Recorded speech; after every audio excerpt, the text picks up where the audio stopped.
Bonjour à tous, j'espère que vous allez bien. On se retrouve pour le dernier brief de cette semaine en ce vendredi 28 avril 2023. On fera un petit point Bitcoin, Ethereum, on parlera un petit peu de la volatilité récente qu'on a eu, des niveaux clés à surveiller et surtout de l'action du prix. On fera un petit point altcoin, je vous montrerai deux schémas d'assets qu'on peut retrouver actuellement sur les alts et de deux opinions différentes bien évidemment. Et on fera un petit point macro, dollar index, gold, S&P 500. Avant de commencer l'analyse, c'est le dernier jour pour participer au concours. Résultat ce soir, je pense, entre 18 et 20 heures, heure de France. 500 € à gagner sur ce concours. C'est gratuit pour participer, ça prend 1 minute. Il suffit simplement de RT et de like le tweet que je vais vous mettre en description et en commentaire. Donc il n'y a qu'un seul tweet, hein, mais vous pouvez le retrouver soit en description, soit en commentaire épinglé de cette vidéo, la vidéo que vous regardez actuellement. Donc ça se passe sur notre Twitter, le Trône FR ici. Il suffit simplement aussi de follow notre compte. Ici le Trône FR, donc je partage du contenu quand je suis pas dispo sur YouTube, vu que j'ai l'ordinateur des fois à proximité, je peux quand même vous envoyer comment dirais-je, des petites analyses sur Twitter, donc n'hésitez pas à checker tout ça. Également, vous créez un compte sur BitGet, notre partenaire, c'est la dernière plateforme qui vous permet de trader sans KYC, d'ailleurs toutes les autres plateformes ne le permettent plus, donc si ça vous intéresse, c'est une feature qui est hyper intéressante. C'est rapide et sans KYC, donc il suffit juste d'un mail ou un numéro de téléphone et d'un mot de passe, et vous vous inscrivez. Et ensuite, d'identifier votre ami en commentaire, ou peu importe, si par exemple vous avez un compte Twitter comme ça pour suivre l'actu, vous identifiez juste un compte Twitter, et vous écrivez votre user ID. Donc par exemple, ici c'est bon, etc. etc. Ici attention à HDT, pardon, tu as oublié d'identifier ton collègue. Fais très attention, remets un tweet en identifiant un collègue. Bon, j'espère que tu verras cette petite remarque, sinon je te commenterai un tweet. Je vais le faire maintenant. Identifie un ami ou une amie, peu importe. Hop. Voilà, donc j'espère qu'il verra, comme ça il peut réajuster si au besoin. Voilà, la parenthèse se trouve là.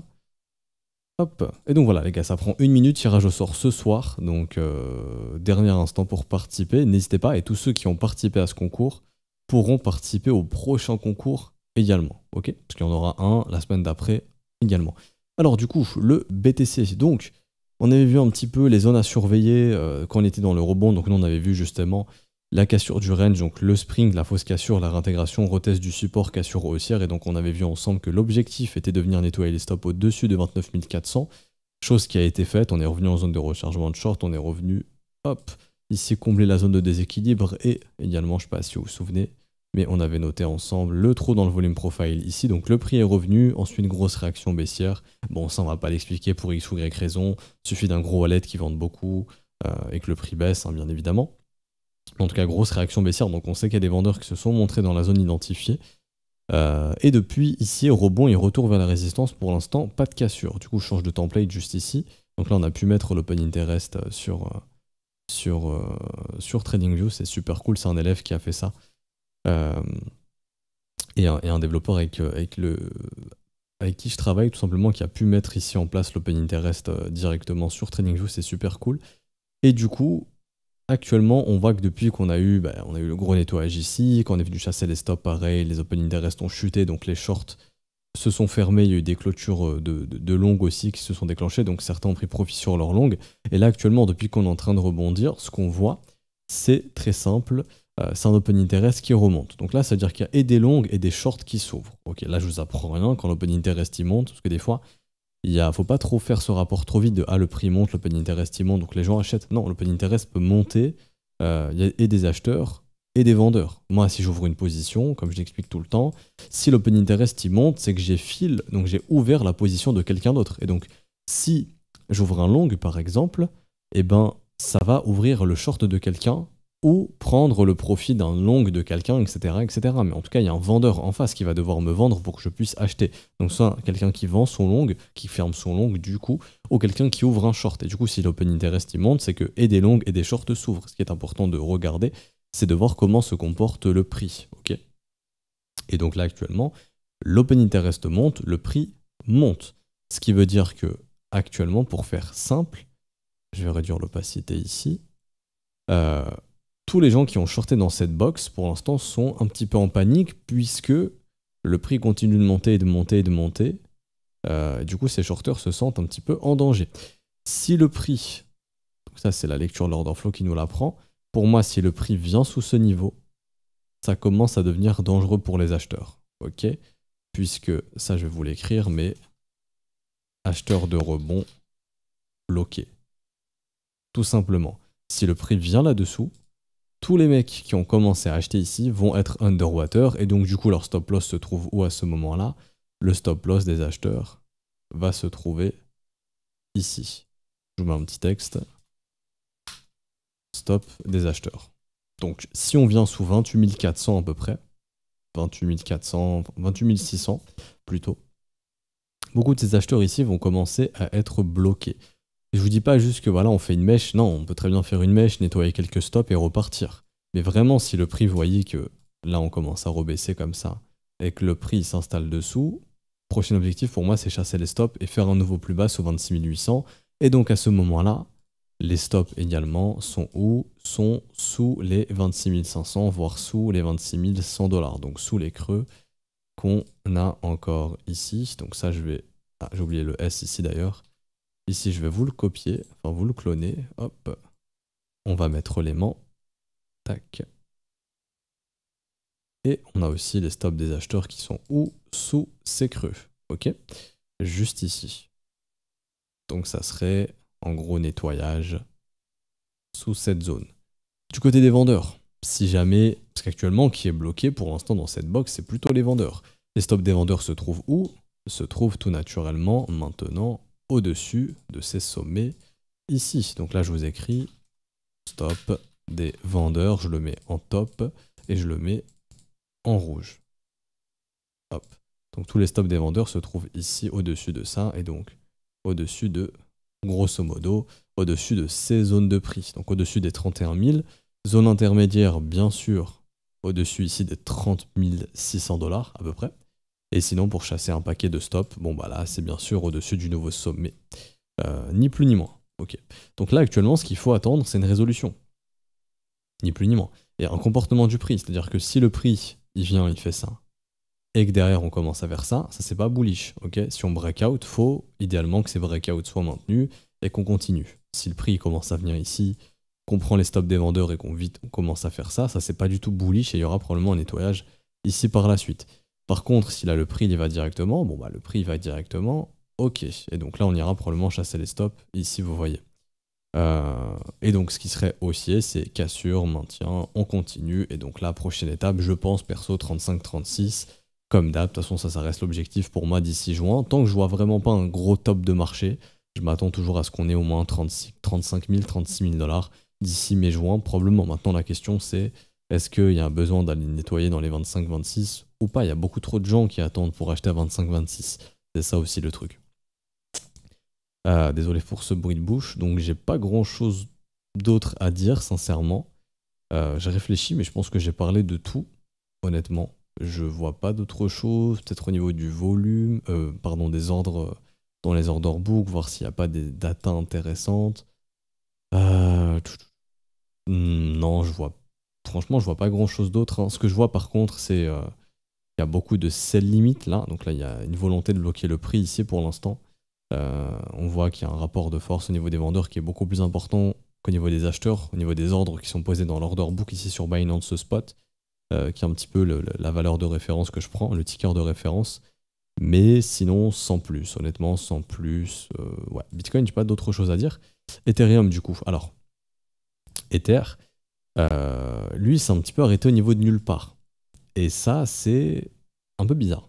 Dans le sens où, lui, les stops, comme on en a parlé, creux dans le volume profile ici, les stop loss des vendeurs, comme je l'ai écrit ici, ils sont là-haut, ils sont dans les 2016 $ à peu près.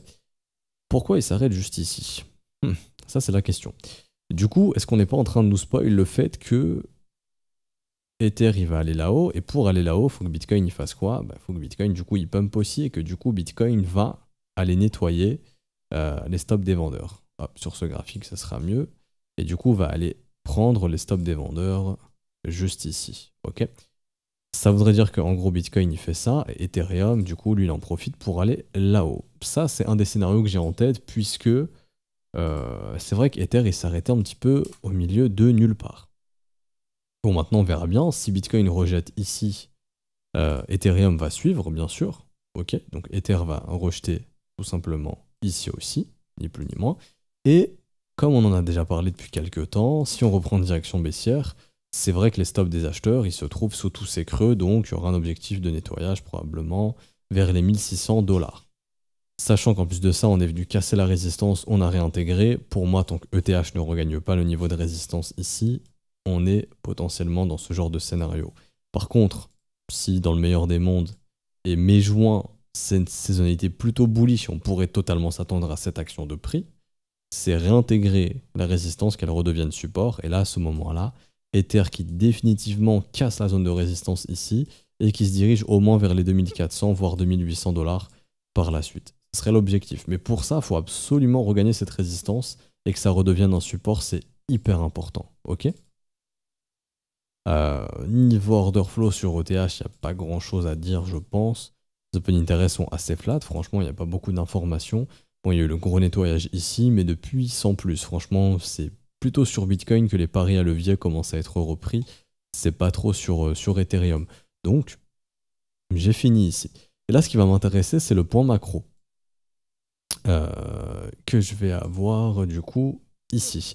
Alors, on en avait parlé, mais le dollar index qui pourrait peut-être rebondir, on avait vu ensemble que du coup, passer en H4, on commence à accumuler énormément de stops au-dessus de ces sommets juste ici. Donc là, tous les stops des vendeurs commencent à s'accumuler là-haut. Donc là, je vais l'écrire pareil. Stop en rouge. Stop des vendeurs. Hop, on va agrandir en passant 12. Les stops des acheteurs ont été pris ici. Les stops des acheteurs ont été pris également sur ces plumas.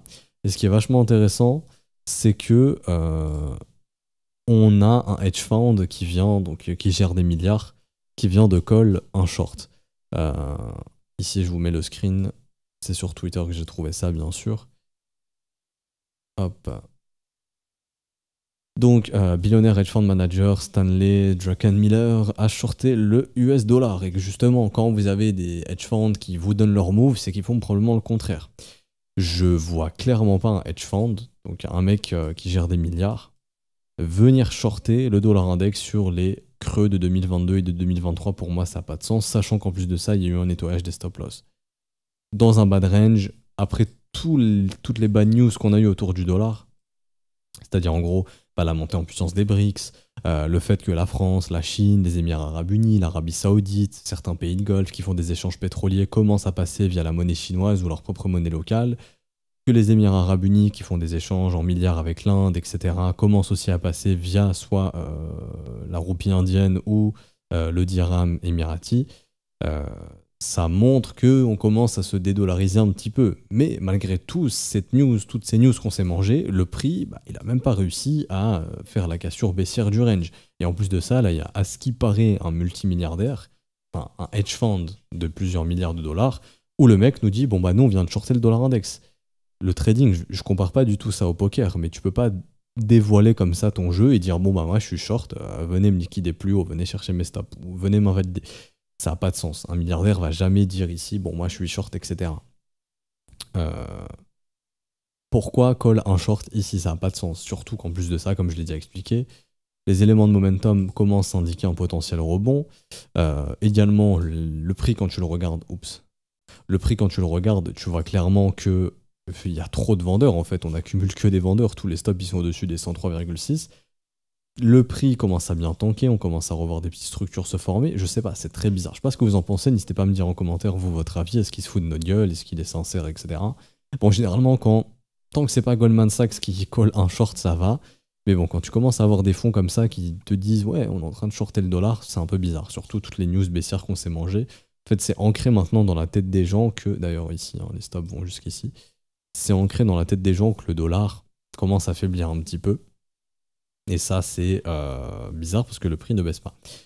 Enfin bref, et du coup, les stop-loss seraient ici. Du coup, on peut s'attendre à un rebond du dollar. S'il y a un rebond du dollar, il faut faire attention à la réaction des indices et du gold. On voit que le gold, justement, faiblit un petit peu. Il n'arrive plus pour l'instant à faire de nouveaux sommets. Depuis le triangle orange ici, notre premier signal baissier, il a du mal à justement repumper ici. Commence à casser son dernier creux, ce qui est un premier signal baissier. Le biais commence à switcher ici, aussi à bientôt potentiellement switcher bear. Donc il y a des informations de retracement, même ici, vous voyez, on a les stop loss ici sous les 1930. Ça sent un petit peu le dip pour le gold. Bon, moi je serais pas étonné d'avoir un petit nettoyage de cette zone, qu'on fasse quelque chose comme ça si on dip. Je reste quand même bullish moyen long terme sur l'or, mais je m'attends, tant qu'on fait pas de cassure de sommet, je m'attends au nettoyage dans ces zones de prix. Potentiellement, il y a le creux, enfin il y a le gap ici qui est ouvert. Bon, c'est vrai qu'un retour dans les 1870, 1860, ça ne m'étonnerait pas. Ça pourrait faire un petit retracement, on va dire, de 6-7%, c'est pas dramatique. Et du coup, ça pourrait indiquer que le dollar index, oui, en effet, peut pourquoi pas déclencher un squeeze. Et du coup, à voir comment vont réagir, parce qu'en fait, le dollar index, quand il monte, ça peut faire baisser les indices, les actions, les crypto-monnaies, etc. Ça pourrait faire ce fameux retracement. Le S&P 500, lui, qui est toujours au niveau de sa résistance, juste ici, et qui a déclenché aussi une petite cassure du précédent creux qui est juste là. Donc là, on peut peut-être être dans l'objectif de trouver ce qu'on appelle un sommet descendant. Le sommet descendant, tout simplement, c'est le fait ici de revenir en zone de rechargement du mouvement précédent, donc hop, juste ici, ok. Donc entre 68 et 78,6 pour derrière échouer et faire ça, ok.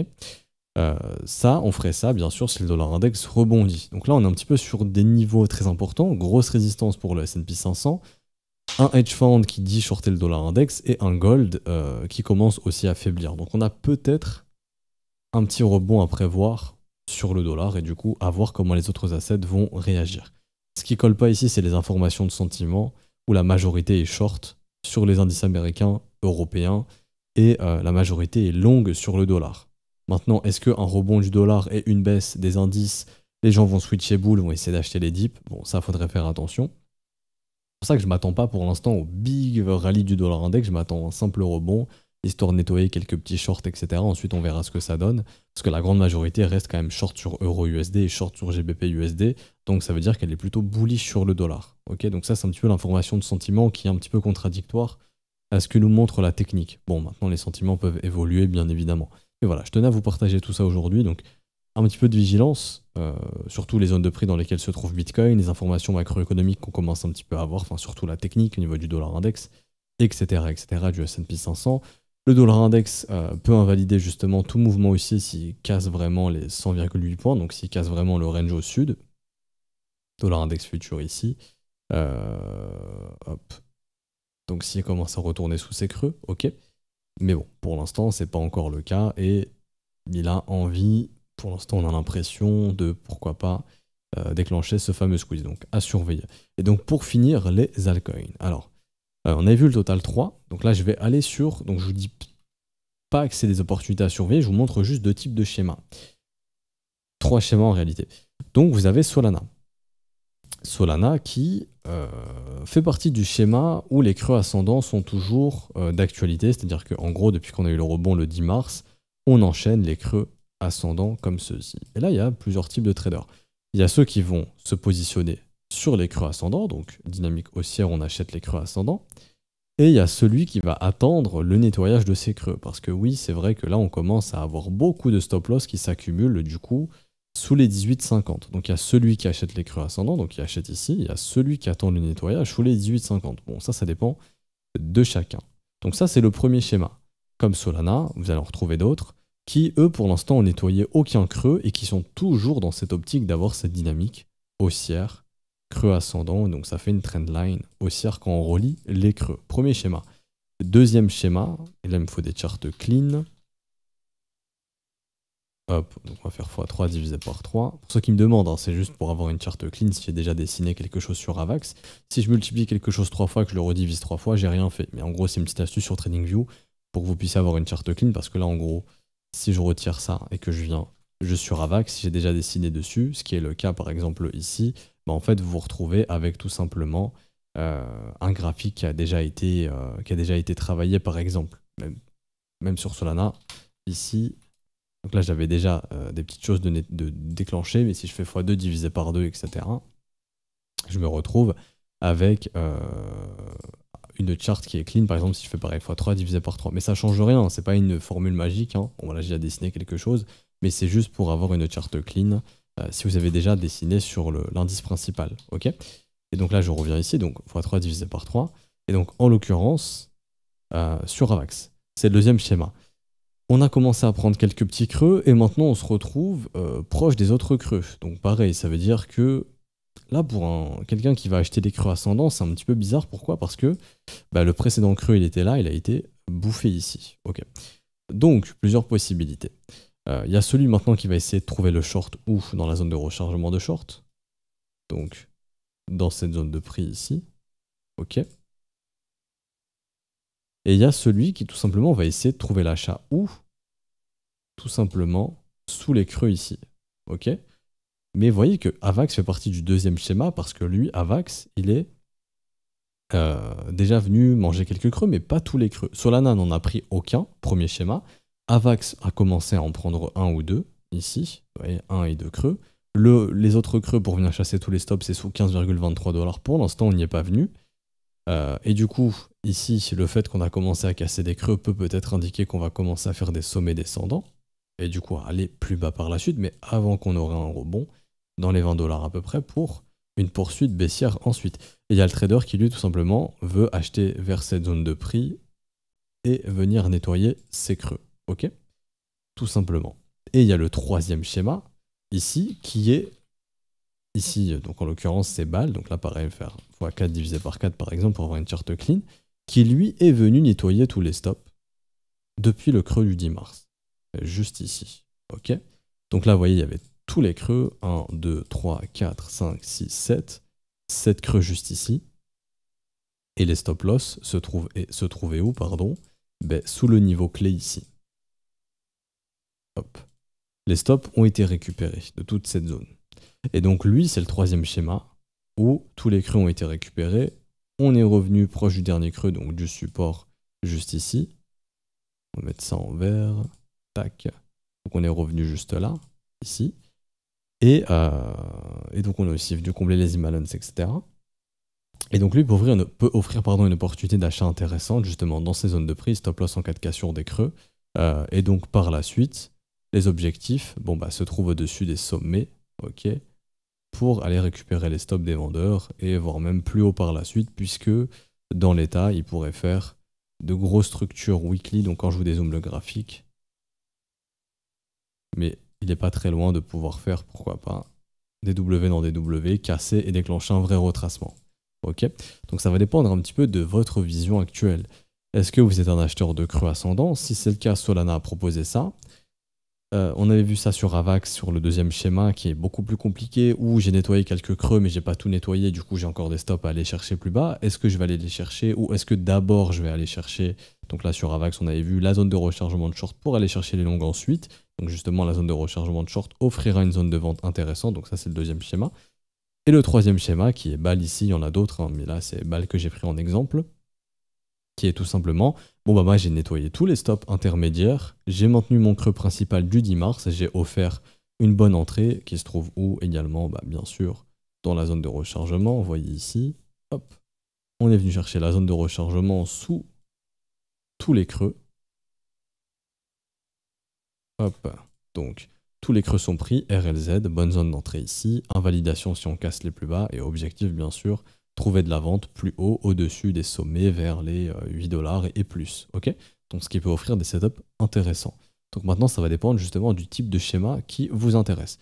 Et vous avez d'autres types de schémas qui, eux, sont plus pour des acheteurs de structure weekly. Donc là, par exemple, je vous prends Bell, juste ici, qui, lui, avait fait ses précédentes structures ici, qui avait bien déclenché un mouvement haussier, et qui, là, est en train de justement continuer de développer tout ça. Donc W ici, je pump, W, j'enchaîne les structures, je peux faire de gros W. Donc là, il y a des structures weekly qui peuvent être intéressantes, toujours à surveiller. Par exemple, ici, il y a Bell qui est pas loin de peut-être déclencher un breakout. Donc il y a plusieurs types de schémas de marché, ça va dépendre de vous tout simplement et de votre style de trading.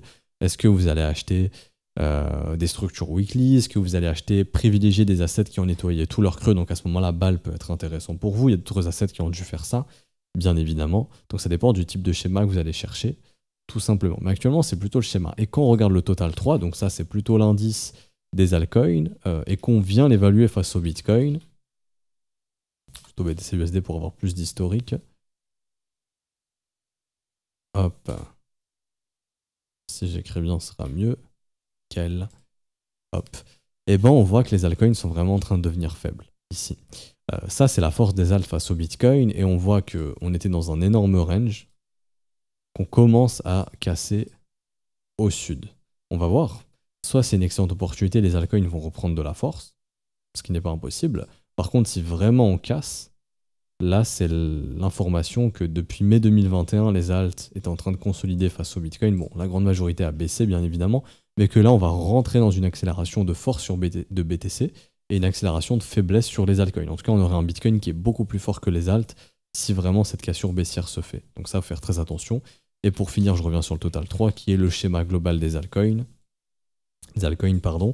qui lui indique clairement que on s'est un petit peu arrêté au milieu de nulle part et que il reste encore pas mal de stops à aller chercher plus bas et à revenir vers, on va dire, du 350 milliards de market cap, environ 348 milliards, donc il faudrait baisser encore un petit peu si on veut nettoyer tous les stops comme on l'avait fait précédemment ici. Stop loss, stop loss, stop loss, on est venu récupérer tous les stops, on est remonté, donc si on veut faire la même chose, on fait ça et ensuite on ferait ça. Ok, ce qui au final traduit une sorte de range, on retourne dans le bas du range, on nettoie tous les stops et ensuite on break out vraiment et on fait ce finish mai-juin par exemple. Donc ça serait aussi un schéma de marché qu'on peut retrouver. En tout cas, vous avez plusieurs marchés, enfin plusieurs schémas de marché sur les alts. Après, à vous de voir celui qui vous intéresse le moins. Moi, pour être honnête, pour un acheteur, je trouve que AVAX, c'est le schéma qui m'intéresserait le moins. Solana, plutôt pas mal pour un trader de creux ascendant. Si on perd un premier creux, on se casse tout simplement. Et BAL aussi qui est super, enfin le schéma de BAL, après BAL, hein, encore une fois ça dépend de chacun si vous le trouvez intéressant, mais la 7 qui lui a déjà nettoyé tous ses stops, donc techniquement les derniers stops c'est sous le creux du 10 mars, et donc là il y a une invalidation qui est vraiment claire et une bonne opportunité. Par exemple, il y avait EGLD par exemple qui est dans le schéma de BAL, où lui par exemple il était venu nettoyer tous les stops ici, vous voyez. Donc là en gros le creux du 10 mars il était là, donc ça c'était la zone à surveiller, et vous avez ici tous les stops qui ont été pris. Donc là, stop ici déclenché, hop, une fois que les stops ont été déclenchés, le gros pump. Donc ça c'est le schéma de BAL qu'on a vu. Est-ce que BAL va faire ça? J'en sais strictement rien, je vous dis pas d'acheter du BAL, c'est juste un schéma qui est similaire à EGLD. Je crois même il y a Crypto.com qui a fait ce genre de schéma aussi, si je dis pas de bêtises. Je crois de mémoire, peut-être que je me trompe. Ouais, il y a aussi Crypto.com qui est venu, vous voyez, là on est venu récupérer tous les stops, tac, et là on pump. Donc ça, c'est le dernier schéma que je vous ai montré. Regardez où se trouve le creux du 10 mars. Ok, il est ici. Tous les stops sont chassés. Et après, il y a la réaction haussière qui se déclenche. Et donc là, il y a Crypto.com qui est en train de faire son breakout. Ok, donc on s'arrête ici pour aujourd'hui. J'espère que ça vous aura plu. C'était un brief très complet. N'hésitez pas à laisser un petit pouce bleu, vous abonner si ce n'est pas déjà fait. Également, à nous rejoindre sur Discord. Également, les gars, participez au concours. Vraiment, c'est gratuit. C'est une opportunité pour vous. Là, il y a... les résultats c'est ce soir, donc vraiment c'est un concours où il y a les résultats dans quelques heures, donc c'est assez rapide, vous n'avez pas à attendre plusieurs jours, donc c'est plutôt cool. Si vous souhaitez rejoindre l'école, ça se passe sur le Discord, c'est dans le salon bienvenue. À ce stade du mois, c'est les paiements exclusivement en modalité crypto, donc tout ce qui est paiement BNB, Ether, USDT, USDC, BUSD. Si vous souhaitez rejoindre via le Patreon, ce sera lundi 1er mai, si je dis pas de bêtises, c'est un lundi, faites du travail d'ailleurs, ouais, lundi 1er mai. Donc via Patreon, ce sera le lundi 1er mai. Ne rejoignez pas maintenant via Patreon, sinon vous serez refacturé le 1er mai. Ne rejoignez pas maintenant via Patreon, faites très attention. Si vous voulez rejoindre maintenant l'école, vous pouvez, mais c'est exclusivement via les modalités crypto. Si vous voulez payer en CB ou PayPal, ce sera lundi 1er mai via Patreon. J'ai pas d'autre chose à dire. Oui, n'hésitez pas à mettre en commentaire les altcoins que vous voulez que j'analyse via la newsletter. Ok. Et la vidéo de newsletter, je vous la sortirai, je pense, première semaine de mai. Donc c'est gratuit pour ceux qui veulent s'inscrire. Le lien, il est pareil en description et en commentaire. Newsletter Le Trône, donc Le Trône Contact System.io. Newsletter Le Trône, entrez votre adresse mail juste ici. Je m'inscris, c'est gratuit et vous recevez dans votre boîte mail l'analyse une fois qu'elle est prête. Et c'est une analyse vidéo exclusive que j'envoie à tous les inscrits de la newsletter. Et c'est gratuit. Donc bonne journée à tous, bon week-end à tous. On se retrouve lundi. Bon week-end à tous, à lundi. Ciao, ciao.